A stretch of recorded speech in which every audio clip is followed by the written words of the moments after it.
লা ইলাহা ইল্লাল্লাহ, লা ইলাহা ইল্লাল্লাহ, লা ইলাহা ইল্লাল্লাহ, লা ইলাহা ইল্লাল্লাহ, মুহাম্মাদুর রাসূলুল্লাহ। এটা হলো একটা দাবি, এটা হলো একটা দাবি। বলেন এটা কি? দাবি। দাবি, দাবির আরবি হলো দাওয়া। এটা হলো কি? দাবি। দাবির আরবি কি? দাওয়া। যেমন আমি এই মোবাইলটা দাবি করছি, এই মোবাইলটা আমার, এটা আমি দাবি করছি। আমি কি দাবি করছি? এটা কার? আমার। ইনিও দাবি করছে ইনার। তাহলে এই মোবাইলটা হলো মোকদ্দমার বিষয়, মামলার বিষয়। এটার নাম কি? দাবি। দাবি। আমি হলাম বাদী, ইনি হলেন কি বলেন? বিবাদী। এখন আমরা মোকদ্দমা দাখিল করলাম। মোকদ্দমার বিষয়টা কি? সাবজেক্টটা কি? বলেন কি? এবার আর শাহজিমের মালিক তিনি হলেন বাদী। সুবহানাল্লাহ বলেন। আর লা ইলাহা ইল্লাল্লাহ হলো দাবি। সুবহানাল্লাহ বলেন। সমস্ত কাফের হলো বিবাদী। ইহুদি হলো কি? বিবাদী। ইহুদি কি বলেন? বলেন দাবিকে দাবি, দাবি বাদীকে দাবিটা কি? এটা হলো কি? দাবি। এবার বিবাদীকে পৃথিবীর সমস্ত মুশরিক কি করে? বিবাদী, মানি না। আল্লাহর দাবি কি বলেন? শুদ্ধ করে বলেন। এটা কোয়ার সময় কি অশুদ্ধ করে কইতে হয়? এটা হলো দাবি। দাবি করনেওয়ালাকে, বিবাদীকে, কাফের মুশরিক। এবার প্রশ্ন, তাইলে সাক্ষী দিতে হবে। কি দিতে হবে? সাক্ষী। এবার শোনেন, আল্লাহ তাআলা বলেন এর সাক্ষী রাখছি আমি, প্রথম আমি নিজে সাক্ষী, 2 নাম্বার আমার ফেরেশতারা সাক্ষী, 3 নাম্বার যাদের সিনায় ইলম দিয়েছি তারা সাক্ষী। সুবহানাল্লাহ বলেন। যাদের সিনায় কি দিয়েছি? ইলম দিয়েছি, তারা কি? এবার বলেন তো দেখি, আজকে পৃথিবীতে এতাআতি যারা আছে তারা এই কথা বলে কিনা? লা ইলাহা ইল্লাল্লাহ বলে কিনা? বলেন কালিমা, নামাজ, ইলম ও জিকির, ইকরামুল মুসলিমিন, সহিহ নিয়ত, তাবলীগ। তাহলে কয়টা উসুল পাইলাম? 1 নাম্বার কি? আবার বলেন কালিমা, আবার বলেন, সবাই বলেন। আচ্ছা, এবার কালিমা, কালিমার দাবি বাদীকে, বিবাদীকে, কাফের মুশরিক, বিবাদীকে। এবার কালিমার সাক্ষী কয়টা? কি কি? এখন আল্লাহ তো দেখা যায় না, ফেরেশতা তো দেখা যায় না, এবার সাক্ষী আর কে থাকলো? এই সাক্ষী মানি না।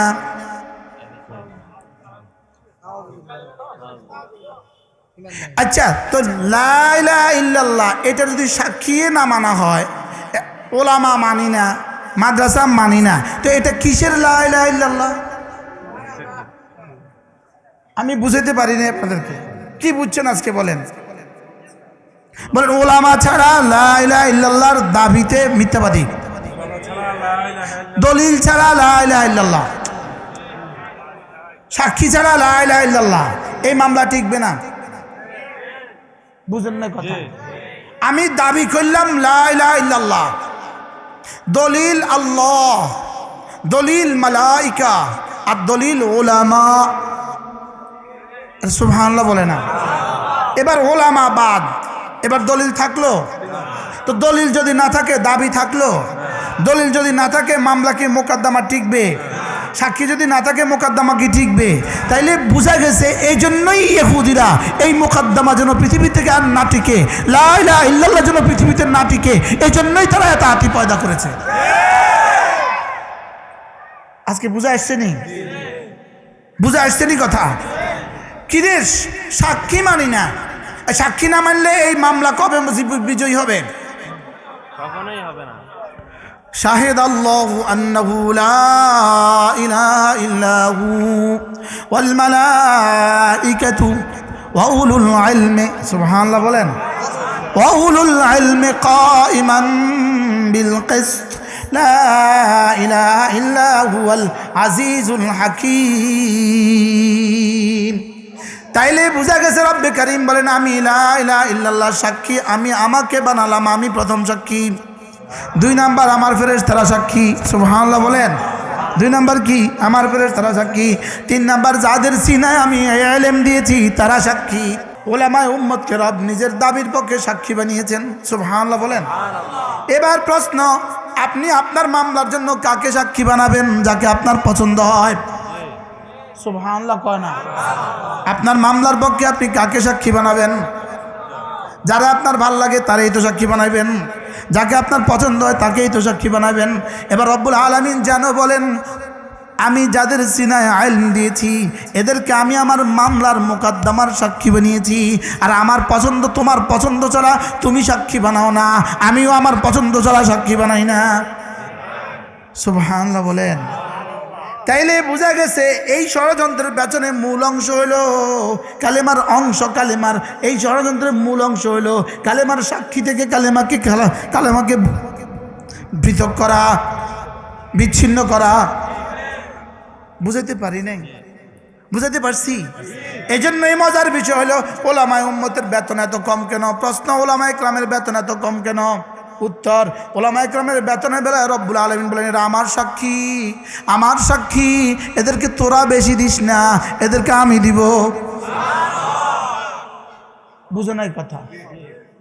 আমার মামলার সাক্ষী দিতে ইনারা 2 জন গেলেন, দুপুরবেলার গাড়ি ভাড়া কার, খানার টাকা কার, আবার ফিরতি টাকা কার, আবার কিছু হাদিয়া বকশিস দেয় কে? কি লেগা? এরা আমার সাক্ষী, খরচ দিবে কে? এজন্য রব্বুল আলামিন বলেন এদেরকে খরচ দিব আমি। সুবহানাল্লাহ বলবেন না? আমি বললাম রব্বুল আলামিন খরচ যদি আপনি দেন তো আমাদেরকে এত কম দেন কেন? রব্বুল আলামিন বলেন দুনিয়াতে দিব কিছু কিছু, আখিরাতে দিব সব কিছু। কি বলছি বলেন? বুঝতেছেন হাজি সাহেব? কিতা বুঝলেন? আমরা দুনিয়াতে নিব কিছু কিছু, আখিরাতে নিব সব কিছু। সুবহানাল্লাহ বলেন না? আমরা দুনিয়াতে রয়ের টাকা নেই না, আমাদেরকে রব চালায়, ওদেরকে র চালায়। কি বলছি বলেন? আমাদেরকে কে চালায়? রব চালায়। ওদেরকে কে চালায়? কি ভাই?